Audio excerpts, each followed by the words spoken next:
সবাই দেখছে যে রাজা উলঙ্গ, তবুও সবাই হাততালি দিচ্ছে। সবাই চেঁচিয়ে বলছে, সাবাস সাবাস। কারো মনে সংস্কার, কারো ভয়। কেউ বা নিজের বুদ্ধি অন্য মানুষের কাছে বন্ধক দিয়েছে, কেউ বা পরান্নভোজী, কেউ কৃপা প্রার্থী উমেদার কিংবা প্রবঞ্চক। কেউ ভাবছে রাজবস্ত্র সত্যিই অতীব সূক্ষ্ম, চোখে পড়ছে না যদিও, তবু আছে, অন্তত থাকাটা কিছু অসম্ভব নয়।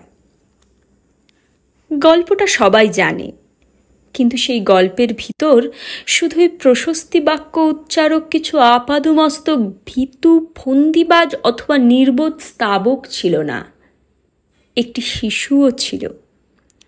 সত্যবাদী, সরল, সাহসী একটি শিশু। নেমেছে গল্পের রাজা বাস্তবের প্রকাশ্য রাস্তায়।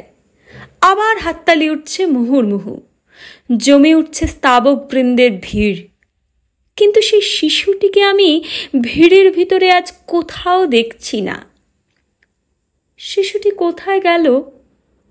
কেউ কি কোথাও তাকে কোনো পাহাড়ের গোপন গুহায় লুকিয়ে রেখেছে?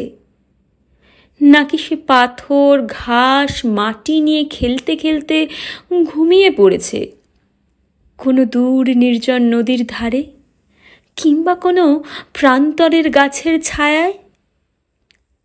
যাও, তাকে যেমন করেই হোক খুঁজে আনো। সে একবার এই উলঙ্গ রাজার সামনে নির্ভয়ে দাঁড়াক। সে একবার এই হাততালির ঊর্ধ্বে গলা তুলে জিজ্ঞাসা করুক, রাজা, তোর কাপড় কোথায়?